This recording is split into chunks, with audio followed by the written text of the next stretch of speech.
but it's still just boom. This is gone. Hello, YouTube. So, all of you on your blood mages, or your minion builds, or your deadeyes, say hello to Stormweaver. The Spark Archmage Stormweaver has been my tried and true, and it is back, and it is better than ever. So this is what I played from Act 1 all the way through the campaign, through the interlude acts, and now in early mapping. This is still level 71, so it's still very new. This is like my second or third map, I think, and it just feels great. It feels very smooth. The clear speed is super nice. It just destroys Abyss super easily thanks to Spark just chaining and splitting and piercing everything. It's just great. This same build, there were no changes. It was exactly what you're seeing on screen from Act 1, so I didn't have to make any respecs, didn't have to do anything awkward, spend gold doing nothing, play a different build and not play what I wanted to play.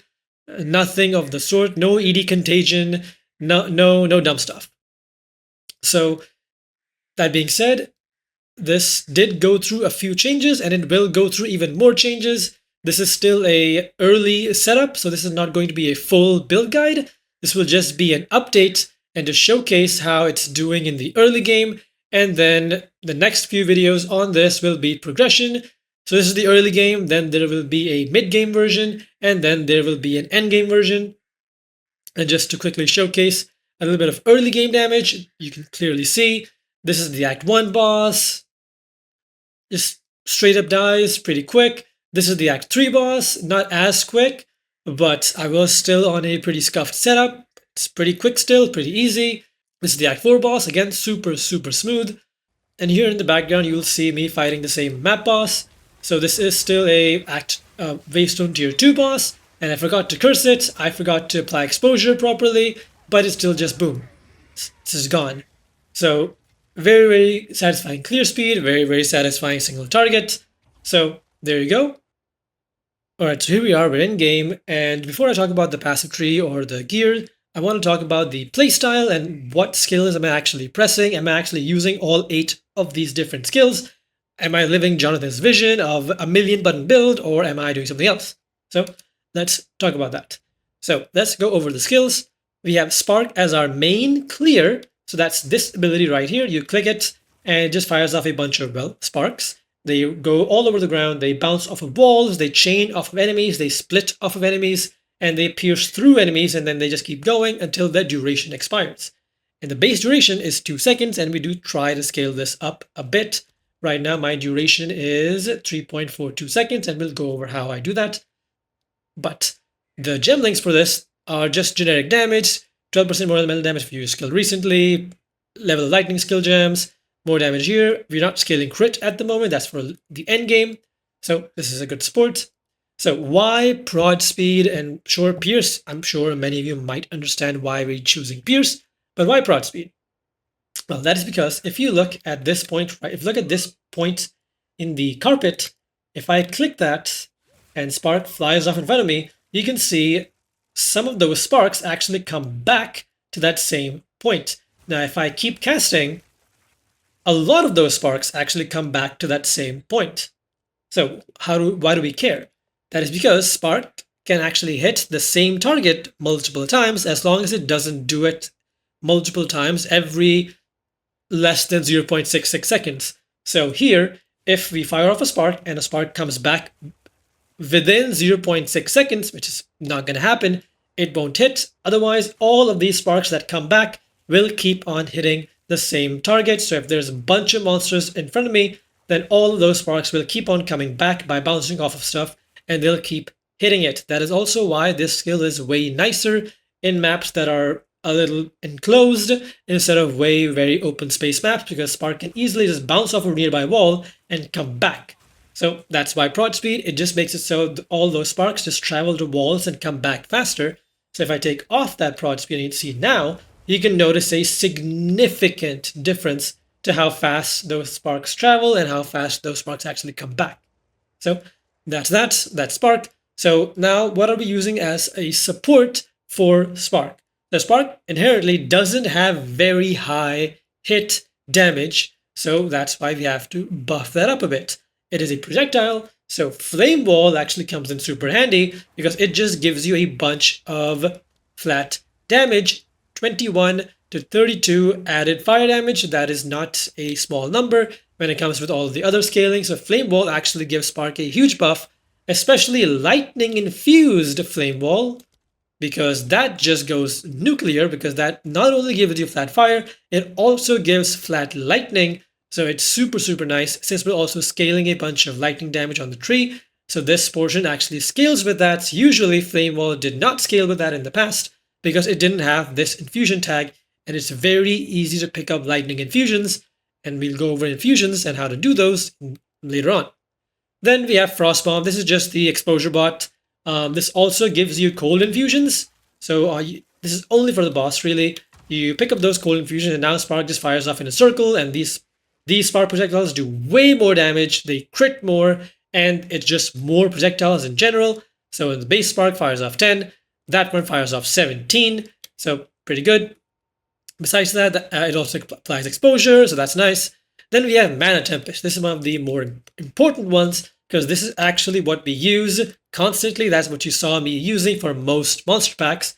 So as I'm running around, I'll actually just tap Mana Tempest, and it's a very fast cast speed, 0.6 seconds, and I just stand in this, and then I fire off my sparks while I'm standing in that. What this does is it gives all of my spells while I'm in that zone 82% of their damage as extra lightning damage. So gain 82% of damage as lightning damage, and it also gives my spark split to 3 additional targets. So split, as you just sounds normal, projectile hits something and it splits into nearby additional targets. So this just makes your spark go even heavier, just chaining around, splitting around, hitting more stuff. So that's, and we have less cost here because the longer you stand in that storm, so if I just stand in the storm and don't spend any mana, it doesn't do anything. But if I start spending mana in the storm, it will start degenning mana because 30% of any mana I spent in the storm will keep on being added into the cost. So eventually it will just go way too much, and my mana regen will not be able to cover it, and then it will turn off. Usually I'm not even standing in there that long. I'll just turn it on, hit a few sparks, it'll kill whatever's in front of me, and then I walk next. It has almost no cooldown, so I can just go boom, boom, boom, kill a pack, go to the next pack, do it again. So you do unfortunately have to press one other button.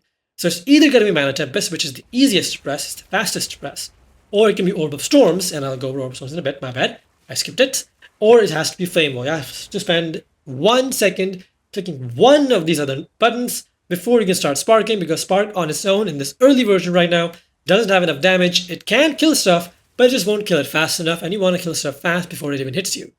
Alright, so then we have Orb of Storms. So this orb got changed this patch, and now what this does, it just has more base damage, so every single bolt the orb fires does more damage. However, the orb expires way faster, so it'll either expire after firing off 6 bolts, or it'll expire after 12 seconds. It will immediately expire because if we're using so many skills inside the orb, it will expire pretty quick because it fires off a bolt every single time you use any skill inside of it. So that is pretty rough. So for a single target, you drop down 2 orbs because of overabundance, and both of these orbs keep on striking stuff, and if you want to have the most damage, you want to keep on casting that over and over again if you want to have the most damage. However, you saw me in the boss fight, you saw me in the showcase in the beginning, I don't press this a billion times. It is good to press it if I ever feel like my damage is lacking on something, which it isn't really, but if it is, I will spam this a few times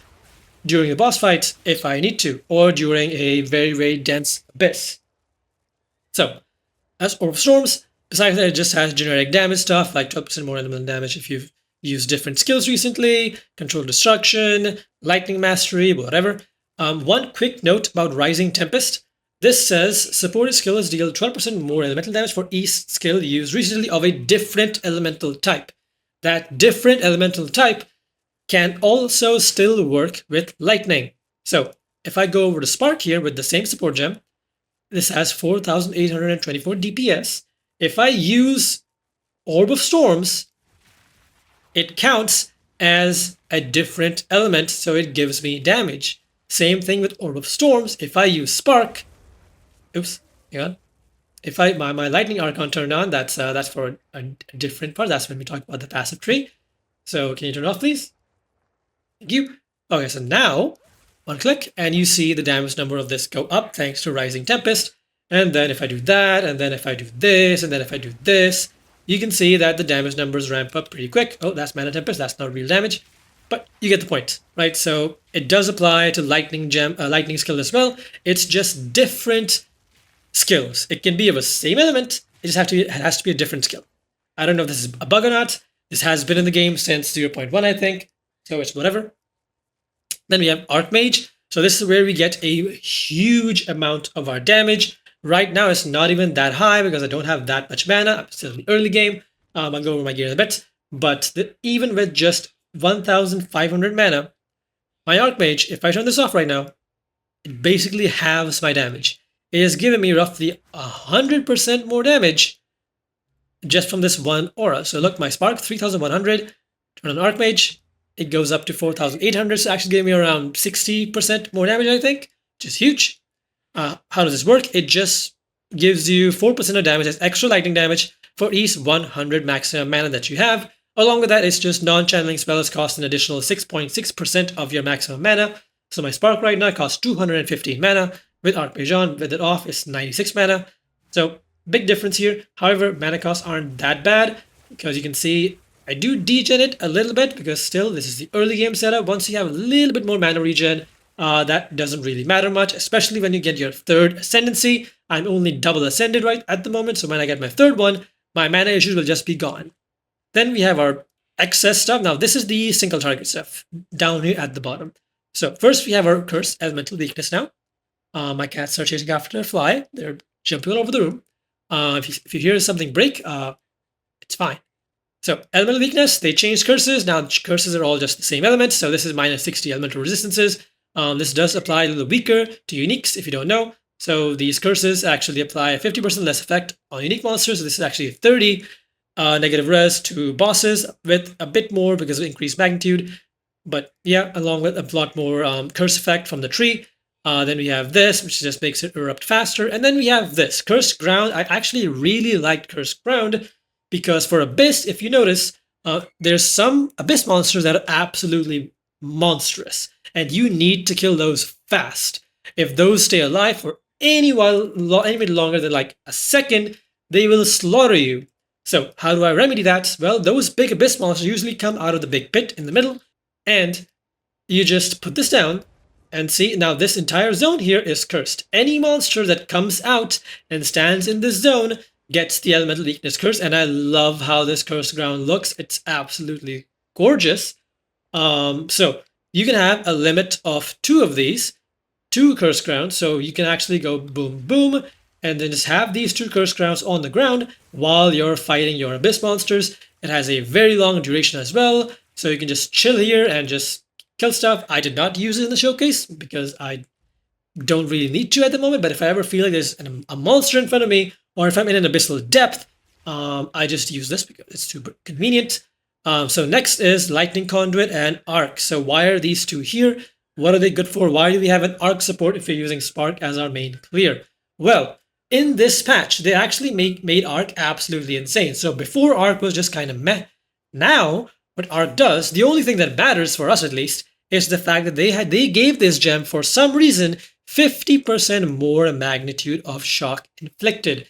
This is now the only gem, spell gem, that gives you more magnitude of shock. Nothing else. There is Ball Lightning that has a more chance to shock, but there is nothing that has more magnitude of shock. So Arc is very good at applying a very, very big shock. So this currently, with my current setup, I apply 64% shock, double, so that is 2 shocks, so that is 128 shock on a single target. I don't use this for clearing, I use it for single target. So, how am I achieving that high of a shock effect? Well, I have a bunch of magnitude of shock on the tree. I have overcharge here, which actually gives me even more magnitude of shock, but it also makes the shock reflect back to me. And that is a double reflect of shock back to me. So if I get hit by anything with a 128 shock on me, I will implode. I will just I will die so hard, I will actually uninstall the game. So that is why I use it for single target. After I electrocute the boss, or if the boss is just doing something really slow, then I'll use Arc, and then I will consume that massive shock with Lightning Conduit. So this is a skill. It's a very slow cast time, but what this does is it hits anything in front of you in a cone, and if it's shocked, then it does a significant amount of extra damage. So it's 20% more damage per 5% shock effect.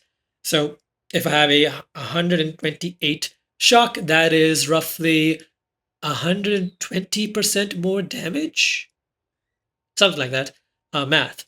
But yeah, so that is a massive amount of damage. That combined with inevitable crit gives this thing a pretty decent chance to crit, along with just more damage nodes over here.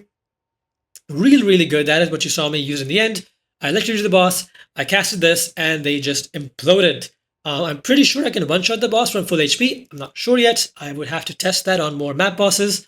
But yeah, so that is it for the playstyle. You run around, you mana storm, you spark around, and that's pretty much it. And for single target, you cast everything. So you cast your Frost Bombs, you cast your Orb of Storms, you cast your Flame Wall, cast Mana Tempest, cast your Curse. So that is a lot of buttons for single target, yes, but you don't have to cast all of them. You can just settle with like 1 or 2. It just depends what you want to do. But if you want to kill a boss like super, just absolutely slaughter a boss, then just put down all of your juicy stuff and then watch the boss just implode. There's a bit of setup, but it's pretty damn worth it. So there's that. And then once the boss is electrocuted, you just go zap with Arc, with Unleash, because you can, so that you can guarantee 2 shocks, and then you Lightning Conduit, and then the boss just goes boom. This also can be used on very tanky rares, not the Arc, just the Lightning Conduit. If something is just super tanky and it's electrocuted, you can finish it off with a juicy bam. So that's it for the skills and the playstyle. Let's quickly go over the gear, because the gear is very simple. It's a wand, so the main way we scale our damage with plus level of skill. So wand and focus both have level of skill, lightning spells and all spells. This wand, incredibly dirt cheap. You can make these yourself, you can do whatever. I'm not going to go over a full crafting system or crafting guide right now. That'll be for the full version of the build. Right now, if you want to play this, if you want to start this, just go to trade, pick up any +4 lightning spell with any sort of cast speed, lightning spell and cast speed being the most important things, mana and everything else just being secondary. Crit here is basically useless because I'm not scaling crit at the moment, so that's irrelevant. Focus, same thing, just level wall spells and try to get some ES or mana or intelligence or resistances, whatever you need. I'm not Rescat, by the way. I am Yikes. But anyway, then we have the helmet, just a bunch of ES. This is an amazing helmet with 41% rarity. So I'm probably not going to be switching this anytime soon. But rarity is good for luxury. Res, int, ES, mana, even life at the moment is good because we aren't CI yet, because if you can get life on your helmet or any gear, that's also good. And then we have our boots. It's just life, mana, and 10% movement speed. So these were pretty lucky. I actually Abyss unveiled the 10% movement speed. I would like more movement speed on these, but I can't get rid of these at the moment because I'm not rich enough to buy new ones, but that was res and movement speed and life and mana. These are just nuts for me. And then we have our amulet. Again, just +1 skill. This is a very bad amulet. This literally has just about nothing on it. I don't really need the strength. Sure, life is good, but I don't need it.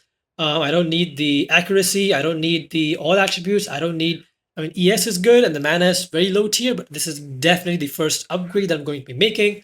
And then we have the uniques. So we have Kiriko's Current. This is how we are electrocuting enemies. So all lightning damage from hits contributes to electrocution buildup. This is just makes mapping, bossing, and everything extremely smooth. Like, this is probably, I'm not going to switch off of these gloves until the very end game, where I can get electrocute support on my gems and I can take it off from here. But right now I need the gems for damage, so this is here for that. Just prioritize a very low roll of that reduced attack and cast speed. Everything else here is completely irrelevant. The ES scaling doesn't do much. The dexterity, sure, you need some dex, but not that much anyway. So yeah, that's that. And then we have these rings right here. Now these are absolutely insane. This is the new ring from Abyss. So Grip of copium'ed, this is basically drops with a bunch of desecrated modifiers that you unveil. So this can have an insane number of mods on it. I will make a whole video about these new Abyss drops, Abyss uniques, because this is not the only one. So this can have anything on it. Right now, I'm experimenting with what would be the best modifiers on this. Right now, I have a double magnitude of shock ring with this one has percent increased mana on it and skill effect duration. This has ES and faster start of ES, skill effect duration, and magnitude of shock. So this is a bunch of skill effect duration. So really, really good. Forgot to go over the body armor and the belt. Oops. They're just res and ES. Body armor is a bunch of ES, some res.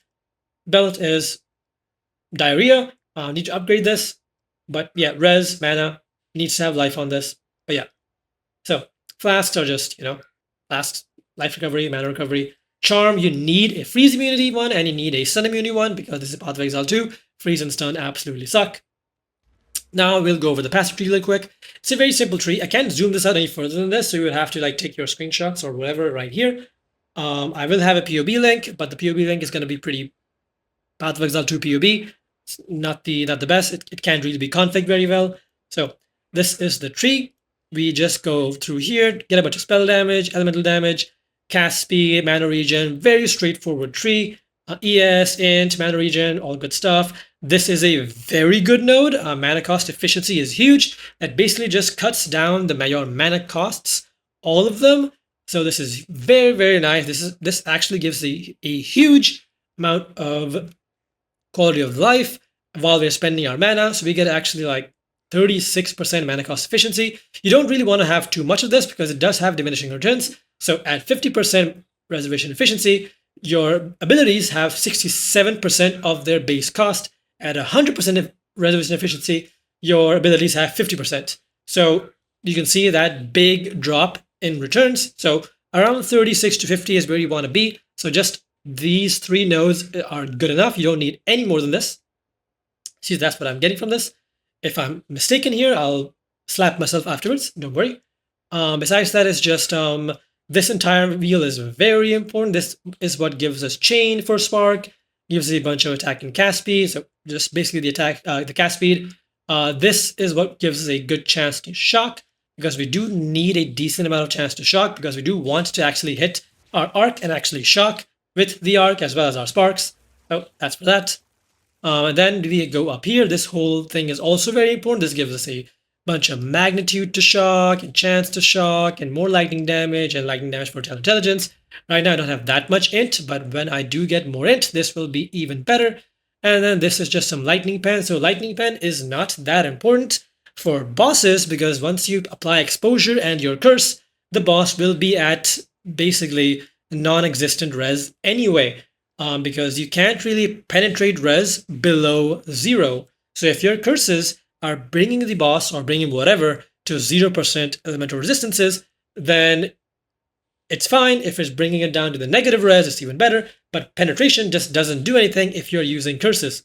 That being said, however, bosses, some of them, like the big pinnacle bosses, have 75% res. And on those bosses, if you use a curse with that 50% less effect, and exposure, unless you have some sort of nodes like these,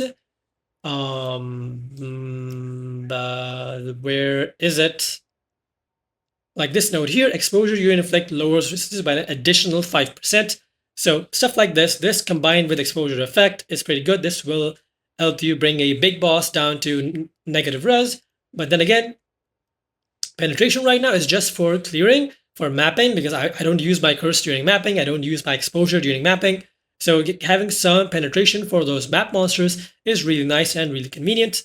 So that's why this is there. Besides that, it's just a bunch of cast speed, mana regen, increased mana for Archmage, mana regen while moving, int for, int stuff. Skill effect duration node, because I already went over why. Cast speed. We have 2 jewels currently in our jewel sockets. What are they and why? Well, it's just magnitude of shock, obviously. Get as much of this as you can. So both of these roll up to 15%. You can get up to 30% magnitude on a single jewel. Not enough of those exist at the moment, and the ones that do are overpriced. So just those 2 mods shouldn't cost you much, But if you try to get more, I don't really need the recover all life. I just had that as is. But eventually when we go CI, this will be irrelevant, so I will need to change this. And then we have this jewel right here, this eyeball staring at you. So this is the Heart of the Well. This is another Abyss unique, and this one particularly is absolutely insane. This is how we are getting some insane numbers potentially for lightning damage, because if you're a Path of Exile 1 player, or if you're new in Path of Exile 2 completely, what Lucky does, it essentially rolls your damage twice, and it picks the luckier roll, the higher roll. So what does that mean exactly? Well, lightning damage in Path of Exile, both games, notoriously has a very high roll range. So I can, if a single hit from Spark right now can do anywhere between 193 to 173 to 3,240. That is a massive range, right? So you might sometimes feel like your Spark just did 0 damage, and then you feel like your Spark just absolutely one-shot something, because of the roll range. That is why when you have lucky lightning damage, it will roll the number twice. So every single hit of Spark will roll this number twice to see when it actually hits. Let's say I roll it once and I hit 173, and then the next time I rolled, I got lucky, or well, lucky in real terms. I was more fortunate, and I rolled like 2,000 or 2,500, then the game will use that. That is why it just overall increases your overall damage consistency if you have lucky damage. And before this jewel, Path of Exile 2 had no sources of lightning damage that hits is lucky. This is the only one. It rolls up to 25. Try to get this as high as possible, because it's just going to boost your damage by a lot. Other thing, this jewel has so many different good modifiers that it can roll with. I got this one insanely cheap for 1 div, but this should be way higher than that, because this has Pierce, it has lucky lightning damage, it has skill effect duration, and it has crit chance for me to eventually change into a full crit setup. So that jewel is I'm probably never going to swap out of this unless I find one that has better rolls on it, because the chance to pierce on this is kind of low. Anyway, so that's the tree. The weapon swap, let's quickly go over that too. I am using a full curse setup in the weapon swap, obviously. This is pretty easy to set up now, because now you no longer need to use different weapons. In your weapon swap, you can have your main hand weapons in there. So me with my plus level of lightning and all the spells will benefit the curse as well. So the way you assign weapon points is pretty simple. You first have to refund points, refund them from the NPC. So if, let's say, you wanted these points to be in weapon set 1, so you have to first refund them. If you have already allocated them, you have to refund all of them, and then you have to click this button right here. I can't click it at the moment because I've already used all of mine up. Actually, I'll quickly show by unspecking something. Let's say unspec this for a moment. Now, let's say I wanted that to be on weapon set 1. So now I can click that and use this 1 point in this weapon set, boom, and then I will have 1 point to use in the other one as well. How the number of points you have in your weapon set, one of them will be the number of points you can use in your other one, right? So that's how that works. So if you only have 1 point in a weapon set, your other weapon set will only be able to use 1 point. So here I have 23 total points being used in my weapon set 1, so that I can use those 23 points for my other setup, because I don't need more than 23, even though the max is 24. So that's that. That is how you do it. If you got confused by that, just ask me in the comments or ask me on Discord and I'll explain again. But anyway, so put that point back in a non-weapon set. So what are the second weapon set? That is just all the curse duration here, and the curse magnitude, duration, magnitude, mag, more mag. And then down here we have mag. This is irrelevant, so I didn't take this. And then we patched over here to get even more mag and some more effect if half the curse has expired. So this is just This helps with the eventual, when you have the boss electrocuted and then you're about to lightning conduit it. So this probably procs by then. And then pretty that's it. You can also go for these maybe, but I don't really like them. They're just duration. They're not magnitude. They don't really need them. So meh. Who cares? Besides that, that is pretty sure that's everything. This is Archon of the Storm. Let's quickly go over this because this had a lot of issues with some people. So when GGG added this in, they talked about how you can like have this amazing buff and be an Archon of a certain element, and then you'll do more damage of that element, yada yada yada. The problem is that it's a great thing. This gives you 25% more lightning damage, converts all of your elemental damage to lightning damage, and then you can't deal any non-lightning damage. And then hits with spells have 100% more shock chance. Well, that's kind of relevant, but it's okay. So, what do those converts and that cannot deal non-lightning damage mean? Well, conversion is good because that makes our flame wall, the fire portion, also deal lightning damage. That's going to be very good because then it's scaled with all these percent increased lightning, increased lightning. So that gigabuffs flame wall. But it also says that you can't deal any non-lightning damage. So that is completely irrelevant to us, but for other people, if you are, let's say you're a Black Flame build and you try to go Fire Archon, you can't because it says you can't deal non-fire damage with spells, and you can only deal elemental damage, which is fire. And this makes your fire convert to chaos. So that's not going to happen. Maybe it can happen. Maybe your fire damage, maybe all of your damage converts to fire with this first, and then this converts all that fire to chaos. But it doesn't matter because you can't do any non-fire damage. So even if you try to combine these and they worked, you won't deal any damage. F. So that's what this is. It's very good. But the downside of this is, let me see here. So an Archon buff lasts 10 seconds and has a 20-second cooldown. And while it's on cooldown, you can't get any other Archons. So you can't just have your Lightning Archon go on cooldown and then put points into the Ice Archon and become an Ice Archon and then all that stuff. No, you can't. So the Lightning Archon is a bit scuffed because of the weird cooldown stuff and you have to wait 20 seconds on the downtime. However, there is no debuff while the Archon is on cooldown. Okay, so you're not losing anything, you're just gaining something. These points leading up to the node are actually pretty good. They're lightning damage and mana regen, and we like both those stats. So all of these points are very worth taking. And then it's just one extra point to take this, and you just have a big buff that randomly pops on during a map, and during a boss fight just gives you more damage, and then goes away for 20 seconds and come back. To proc it, it's super simple. We spend so much of our mana constantly all the time anyway, so it just comes on very quick, especially if I use other stuff. If I'm using Mana Tempest, this thing will pop on, and it'll turn into this super edgy, cool, blue, purple, lightning avatar of sorts. Very cool design. I just wish this massive cooldown wasn't so long. Maybe in the end, I'll take these points over here to get the recovery period down to like 10-ish seconds. And increased Archon buff power is actually pretty damn good because 10% increased effect here, 5%, 10%, 10%.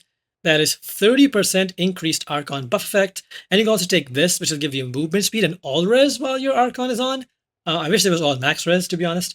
But that is pretty good. So 30% increased effect of 25% more damage. That is roughly like 5%-ish, 6% even more damage.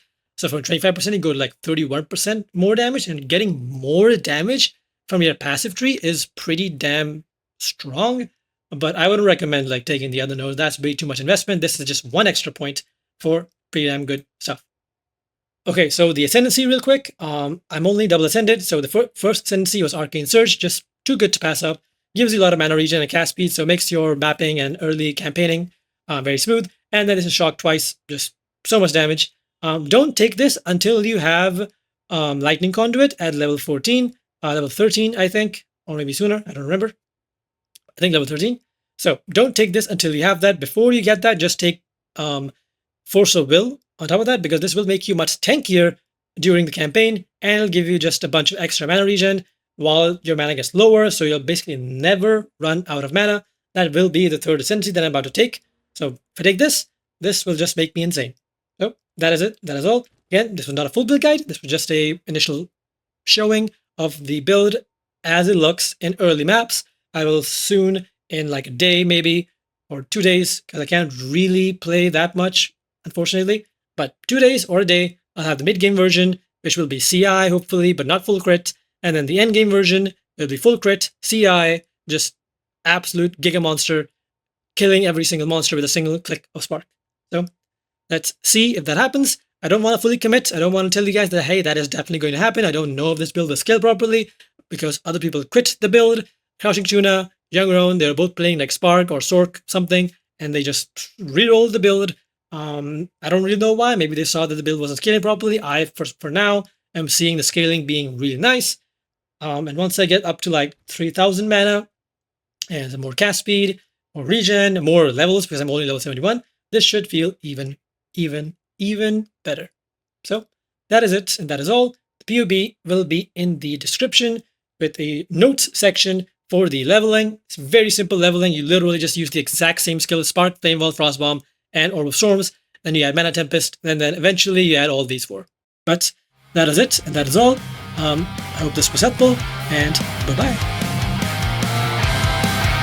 And a quick thank you and shout out to all my patrons, Marcus, Axel Jacobs, and Bloom. You guys are amazing. And that one anonymous guy, you are also very amazing. Appreciate you all. Thank you, and bye-bye.